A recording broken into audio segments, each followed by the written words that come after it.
"She doesn't need it," Mom wrote. I found Dad's will, nothing for me. Then a hidden journal changed everything. The dust particles danced in the sunbeam as I held the brittle paper between my fingertips. My heart stopped mid-beat when I read the words. I, Ahote Begay, leave all assets and properties to my daughter, Ayana. Just one daughter, not daughters. Just her, not me. I'm Najoni Begay. And until that moment in my mother's storage room, I believed I was equally part of the Begay family legacy. I'd always suspected I was the less favored child, the quiet literature teacher who chose a humble apartment in Albuquerque over the prestigious Santa Fe lifestyle my sister embraced. But suspecting you're less loved and seeing it spelled out in legal documents are entirely different wounds. The true knife twist? My mother's signature at the bottom of that yellowed page, approving my erasure from my father's will. The same mother whose voice now drifted down the hallway, humming while she made traditional blue corn mush, unaware that I'd just discovered her betrayal. What would you do if you discovered the people who raised you had quietly decided you didn't deserve to be part of your family's legacy, that your own mother had authorized your removal from your father's will? That's what I'm about to share with you, not just my pain, but how this discovery unraveled decades of family secrets and ultimately led to a kind of freedom I never expected. When people meet the Begay sisters, they meet Ayana first, Harvard Law, designer wardrobe, perfect family, historic adobe house in Santa Fe. She's what success looks like when Navajo heritage mixes with upper-middle-class American ambition. I'm the afterthought, the high school teacher with the rescue cats and student artwork hanging where expensive paintings should be. The daughter whose graduation photo sits perpetually dusty on my mother's side table while Ayana's dominates the living room wall. My story isn't unique. In fact, as I've discovered, it's disturbingly common. But it was my normal. The subtle favoritism so ingrained in our family dynamics that I'd stopped questioning it. Until that paper in my hands forced me to face the truth. I never intended to go public with our family's ugly reality. But sometimes silence protects the wrong people. The day I found that will changed everything. Dad had passed away 2 years earlier. Heart attack. No warning. Just gone one Tuesday afternoon on a construction site. The center beam of our family structure suddenly missing. We all collapsed inward differently. Mom aged overnight, her shoulders permanently curving forward. Ayana worked harder, as if success could outpace grief. I wrote poetry no one would ever read and taught my students with a new urgency, aware now how quickly it all ends. Mom had avoided Dad's storage room for 2 years. When she finally asked for help clearing it, I agreed immediately, glad for any chance to connect with her. She'd been distant since his death, more so than usual. Couldn't hold my gaze for more than a few seconds. At the time, I attributed it to grief. Now I recognize it as guilt. Just box up the paperwork, she instructed that morning, hovering anxiously in the doorway. Don't worry about organizing it yet. I nodded, already cataloging the precisely arranged tools on the pegboard wall, so perfectly Dad it made my chest ache. Mom retreated to the kitchen, and I began sorting through decades of tax forms, building permits, and business licenses. That's when I spotted it. A manila envelope tucked behind his grandfather's cedar chest. Not filed away with the other documents. Hidden. My name was scrawled on the outside in Dad's distinctive handwriting. My heart quickened as I worked the metal clasp open. Finally, a message meant specifically for me, something he wanted me to find. But inside wasn't a letter. It was his will. Formal, legal, coldly specific. And as my eyes scanned the document, reality shifted beneath my feet. I leave all assets, properties, and interests in Begay Construction to my daughter, Ayana Begay. No mention of me, nothing, not even a token gesture. And there at the bottom, beside the notary's stamp and Dad's signature, was my mother's elegant handwriting, witnessing and approving my complete removal from my father's legacy. People imagine discovering betrayal as a dramatic moment, shouting, confrontation, tears. The reality was eerily quiet, just dust motes, sunlight, and the sound of my mother humming in the kitchen. The sound of someone who had conspired in my erasure and then asked me to help clean up the evidence. I didn't confront her that day. I carefully refolded the document, returned it to its envelope, and slid it into my bag. I finished sorting papers mechanically, said goodbye with a forced smile, and drove home in absolute silence.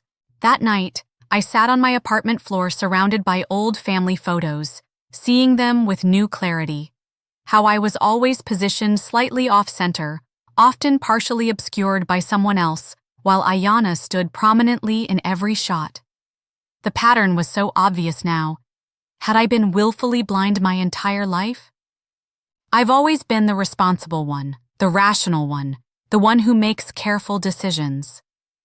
But that night, I did something reckless.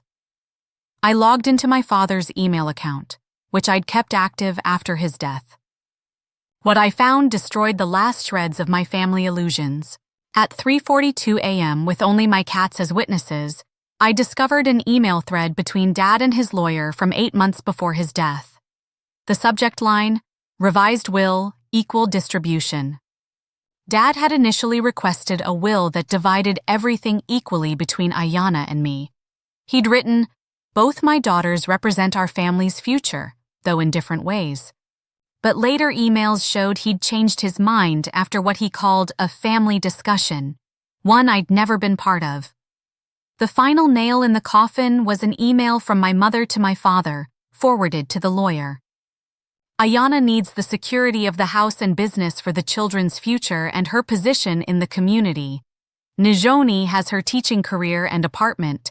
She's always been self-sufficient. She'll understand this is about practicality, not love. She always understands. Always understands. 3 decades of accepting less, of not making waves, of accommodating Ayanna's needs above my own, had made my mother confident that I would accept this final exclusion without question. For the first time in my life, I didn't understand at all. The anger came in waves over the following weeks, sometimes a tidal surge that left me gasping, sometimes a slow burn that kept me awake at night. I skipped Sunday dinners with transparent excuses. I taught my classes, smiled at colleagues, then drove home to scream into pillows. I analyzed childhood photos with forensic precision, noting how the pattern of my marginalization had been documented all along. I drafted confrontational texts to my mother dozens of times, deleted them all. What could I possibly say? Why did you erase me?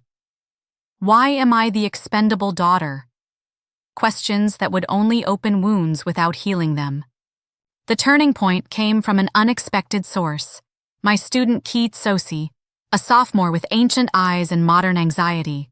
He lingered after class one Tuesday, fidgeting with his notebook. Ms. Begay, this might sound weird, but are you okay? You haven't really been yourself.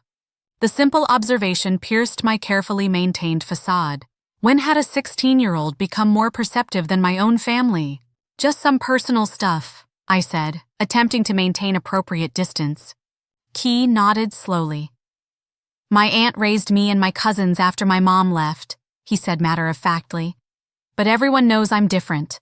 At family dinners, my cousins get the good pieces of mutton. I get whatever's left.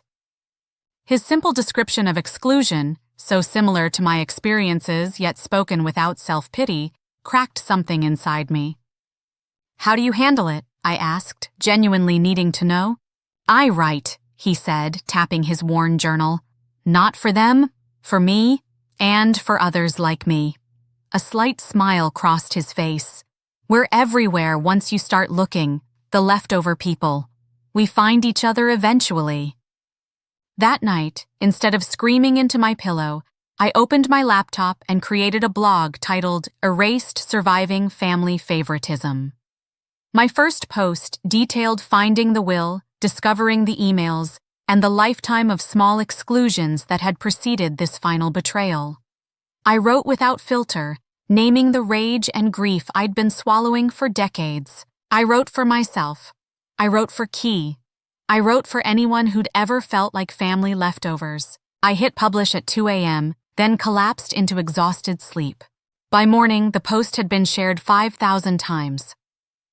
My inbox exploded with messages from across the country. Forgotten siblings, less favored children, family outliers. They shared stories with eerie similarities, inheritances that exposed family hierarchies, achievements acknowledged with tepid praise while siblings received excessive celebration. I thought something was wrong with me, wrote a 50-year-old man from Michigan. After reading your post, I realized something was wrong with our family system. My sister got the family business while I got a $100 Target gift card, wrote a woman from Florida. When I questioned it, they said I'd always been more independent. Your words could have been mine. Their stories reflected my experience with uncanny precision, as if we'd all been characters in the same play without realizing it. I created an online support group called The Other Ones. 20 strangers connected by the common thread of family inequality met weekly on video calls. We shared coping strategies, boundary-setting techniques, and the complicated process of loving family members who had caused deep harm. Through guiding others, my own healing began. I realized my worth wasn't determined by my parents' ability to recognize it. Their limitations weren't my identity. Then came the moment that changed everything. Again. One crisp autumn Sunday, as the Sandia Mountains blazed with fall colors, my doorbell rang unexpectedly.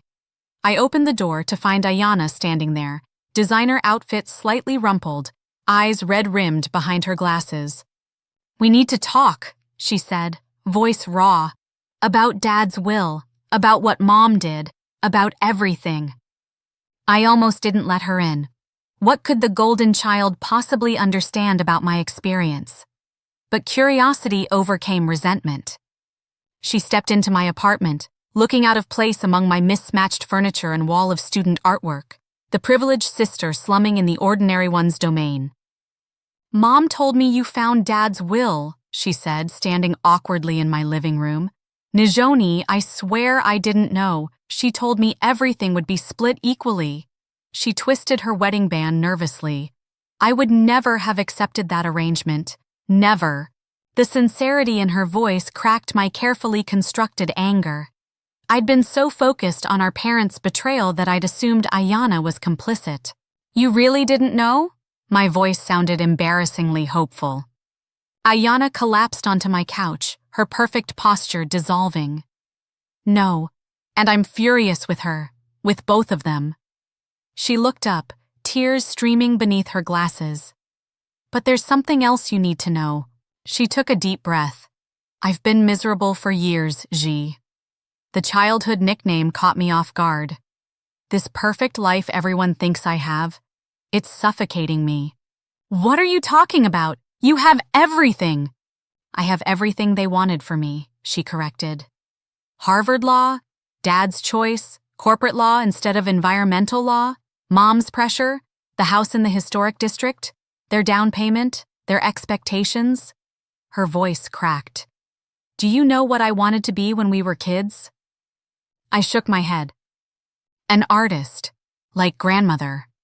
But when I mentioned art school, Dad said it wasn't practical for someone with my potential. She laughed bitterly. "Meanwhile, you followed your passion for teaching, lived where you wanted, dated who you wanted." "Because they didn't care what I did," I snapped. "Because they didn't control what you did," she countered. "You were free, Z. I was the one in the gilded cage." The revelation stunned me. I'd spent decades envying Ayanna's golden child status, never considering it might be its own kind of prison. For hours, we talked, really talked, perhaps for the first time in our adult lives, about the manipulation that had kept us competitive instead of collaborative, about how Ayanna's perfect life came with suffocating expectations, while my independence was often just neglect repackaged as freedom, about our father's rigid definitions of success and our mother's determination to maintain appearances at all costs. "We need to confront Mom," I said finally, surprising myself with the certainty in my voice. "Not about the inheritance. At this point, I don't care about the money. but about why she's deliberately kept us divided all these years. Ayana nodded, then reached for my hand, a gesture so unfamiliar it momentarily startled me. Together, she said. It's time we wrote our own story. The following Sunday, we drove to Mom's adobe house on the outskirts of town. The familiar scent of piñon wood and green chili stew greeted us as she opened the door, her expression shifting from welcome to wariness when she saw us together. "Girls," she said cautiously, "this is unexpected."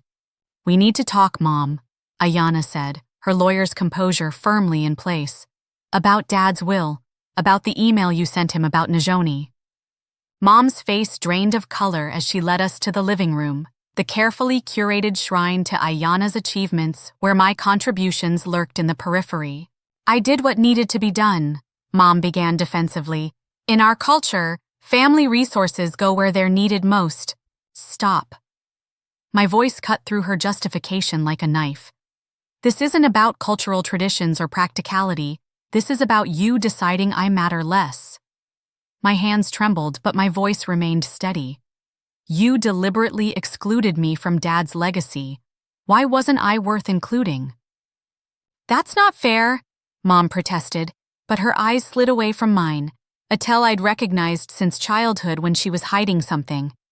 "We found the emails," Ayana said quietly, "about how Najoni would understand being cut out, about how I needed it more because of my position and the children." Mom's shoulders sagged. For a moment, she looked her age, no longer the formidable matriarch, just a tired woman whose manipulations had finally caught up with her. "Your father and I," she began, then paused, gathering herself. "We came from nothing. Everything we built was to give you girls something better, but Ayana followed the path we understood. Prestigious career, marriage, children. She continued what we started." She looked at me, really looked at me, perhaps for the first time in years. "And you, Najoni, you were always different. Headstrong. You made choices we didn't understand, teaching instead of a real career, staying single, your artistic friends."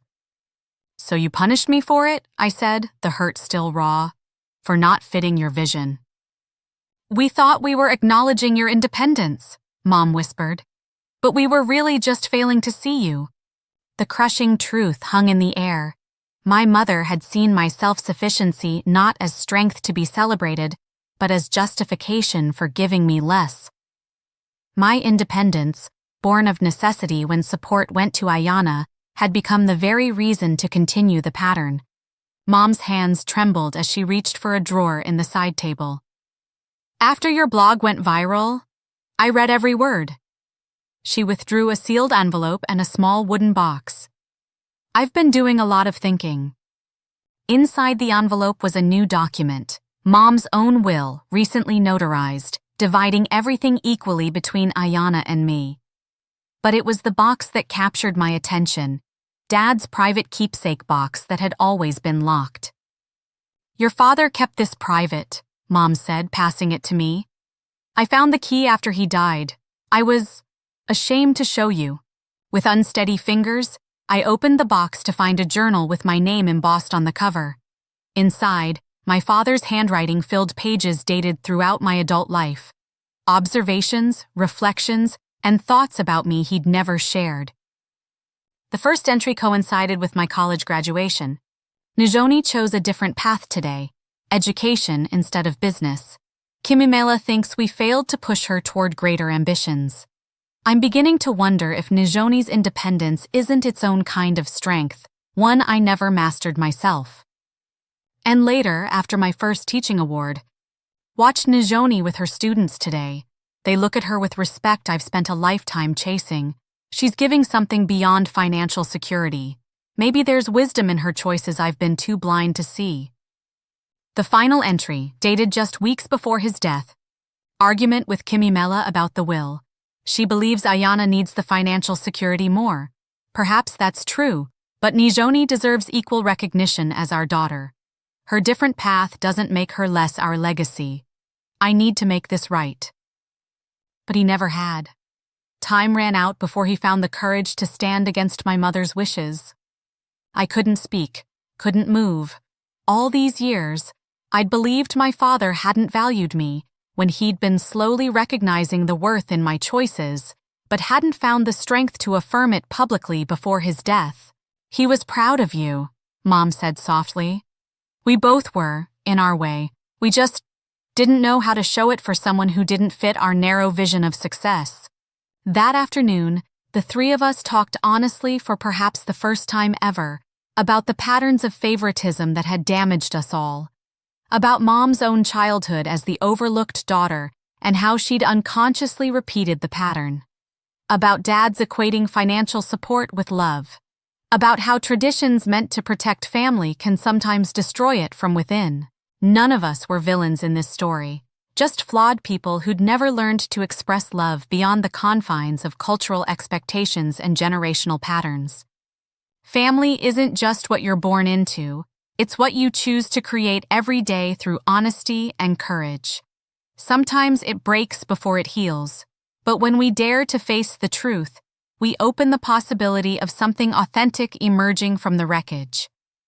My blog transformed from a howl of pain to a chronicle of healing. I share stories not just about family wounding, but about rebuilding. The community has grown beyond what I ever imagined. Thousands of invisible children learning to see themselves clearly even when their families couldn't. Ayana and I meet weekly now, not from obligation, but genuine connection. She started painting again, small steps toward the creativity she abandoned. I'm teaching her children about Navajo traditions that Mom deemed impractical, but that I studied independently. Mom joins us sometimes as we all learn new ways to relate. The inheritance question? We decided together to use what would have been my excluded portion to create a scholarship for Native American students pursuing education and arts, giving others the support I had to find elsewhere. The cedar chest that held the will now sits in my apartment, filled with letters from students whose lives I've touched.